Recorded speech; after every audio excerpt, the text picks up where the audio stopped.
नमस्कार, prime news देख रहे हैं आप और आपके साथ मैं हूं अब्दुल समद इसरार। हरियाणा डायरी में आप सभी का स्वागत है। पंजाब में 2027 की शुरुआत में प्रस्तावित विधानसभा चुनाव को लेकर बीजेपी ने रणनीति तेज कर दी है। चुनाव से पहले राज्य में पार्टी के पक्ष में माहौल बनाने की जिम्मेदारी पार्टी हाईकमान ने हरियाणा के मुख्यमंत्री नायब सिंह सैनी को सौंपी है। इसी कड़ी में मुख्यमंत्री ने रविवार को पहली बार पंजाब जाकर सीधे बीजेपी कार्यकर्ताओं के साथ संवाद किया। ऐसे लोगों को मैंने चिन्हित किया और चिन्हित करके योजना बना करके कांग्रेस पीछे कुछ लोगों को दे करके गई थी, ना कागज दिया उनको, ना कब्जा दिया, खाली वोट ले लिया। कांग्रेस ने कहा कि अभी वही 100 गज के प्लाट देंगे, परंतु मैंने आकर के ऐसे सब लोगों को कागज भी देने का काम किया, कब्जा भी दिलवाने का काम किया। और साथियों, प्रधानमंत्री आवास योजना के साथ जोड़ करके 2.5 लाख रुपया पहुंचा करके उनके ऊपर मकान बनवाने का काम भी किया।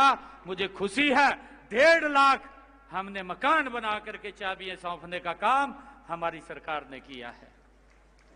मैं यहां भी पूछना चाहता हूं यहां की सरकार को, पीछे कांग्रेस की भी सरकार रही, उसको भी पूछना चाहता हूं, भी थम भी बता दो भाई, कभी कह दे भी भाई हम बनवाए दंदे, भी हमने कितने बनवाए, कांग्रेस वाले भी बताएं।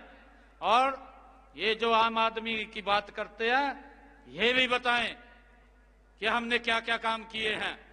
मैं बताने के लिए तैयार हूं मैंने हरियाणा में क्या काम किए हैं, एक एक काम जिसकी चर्चा हमारे हरियाणा के अंदर आम व्यक्ति करता है। साथियों, मैं आपको एक और बात बताना चाहता हूं।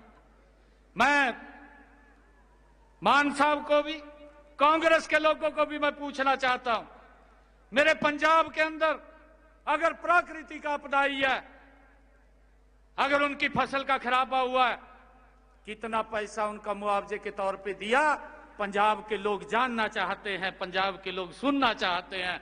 ये कांग्रेस के लोगों के मुख से भी सुनना चाहते हैं और ये मान साहब आपके मुख से भी सुनना चाहते हैं।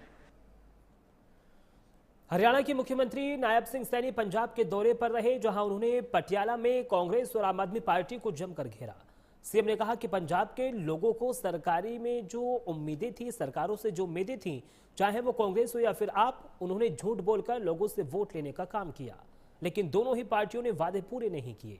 इसके बजाय वो भ्रष्टाचार में शामिल हो गए। सिर्फ और सिर्फ बीजेपी ही पंजाब को देश का नंबर 1 राज्य बना सकती है। सीएम ने कांग्रेस पर वीबीजी रामजी बिल को लेकर भी झूठ फैलाने का आरोप लगाया है। नहीं, देखिए, पंजाब को जो अपेक्षाएं सरकारों से थी, चाहे वो कांग्रेस की सरकार हो चाहे आम आदमी की सरकार हो, क्योंकि इन्होंने लोगों के साथ झूठ बोल करके वोट लेने का काम किया है, परंतु जो बातें कही गई, जो वायदे किए गए, ना तो कांग्रेस ने पूरे किए, ना आम आदमी ने किए। पूरे करने की बजाय भ्रष्टाचार के अंदर लिप्त हो गए और लोग उसी जो सोचते रहे कि ये सुविधाएं देंगे, परंतु इन्होंने सुविधाएं नहीं दी। भारतीय जनता पार्टी ही पंजाब को देश का नंबर 1 का सूबा बना सकती है। जो मेरे पंजाब की गरिमा थी, जो मेरे पंजाब का गौरव था, जो कांग्रेस ने, आम आदमी ने धूमिल किया है, उस गौरव को भारतीय जनता पार्टी दोबारा लाने का काम करेगी। सर, बाबा राम रहीम को आज पैरोल मिली है 40 दिन की दोबारा। देखिए, कोर्ट का मसला है, मेरे को जानकारी नहीं, ये कोर्ट का मसला है। पंजाब के अंदर मनरेगा की नवी नीति का सरकार जिहड़ी है वो विरोध कर रही है। वो कहते हैं गरीबां दे हक मारे जाणगे, ना दे इन्होंने एतराज जताए ने, जे बाद में घोटाला हो गया तो फिर श्री राम होगी। देखिए, क्योंकि जो इसका मनरेगा का नाम रखा है विकसित भारत जी राम जी, क्योंकि मनरेगा पीछे भी इसका नाम चेंज कांग्रेस पार्टी ने कराया था।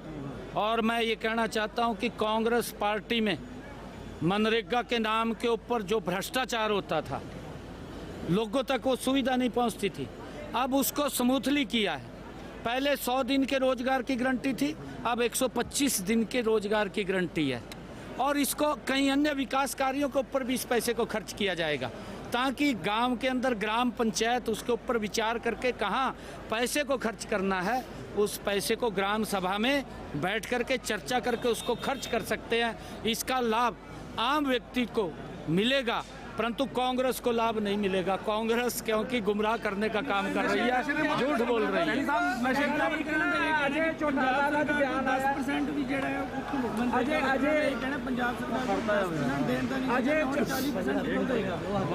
कौन 10% भी जो पंजाब सरकार को देने वास्ते पैसा नहीं सीगा, 40% कितना देगा ही पंजाब सरकार? देखिए, इनके पास तो वायदे तो इन्होंने काफ़ी किए हैं। वायदे तो इन्होंने यूँ भी कहा था भी 1000 रुपये महिलाओं को देंगे, इन्होंने ये भी कहा था कि 2500 रुपये बुजुर्गों को पेंशन देंगे, परंतु जब नहीं आए तो वायदे क्या करते हैं। हम जो बात बोल रहे हैं उसको पूरा करेंगे। मैंने कहा है कि हम बहनों से वायदा किया था कि हम 2100 रुपये देंगे, हम दे रहे हैं, देना शुरू कर दिया। हमने ये कहा था कि आपको 500 रुपये का गैस का सिलेंडर मिलेगा, बाकी का पैसा हम देंगे, हम दे रहे हैं। हमने ये कहा था कि किसान की पूरी फसल MSP पर खरीदेंगे, हम खरीद रहे हैं।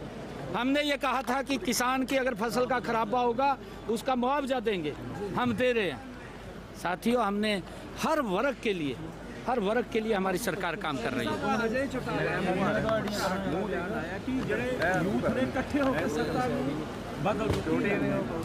देखिए, जब आदमी सत्ता से बाहर हो जाता है ना, फिर एक कहावत है, कहा आवाज चुक्की डोमनी गावा पताल, पताल गए थे हमें और रखा है तो कुछ। हरियाणा डायरी में सिर्फ इतना ही। वक्त यहाँ पर एक छोटे से ब्रेक का है, जल्द हाजिर हो रहे हैं।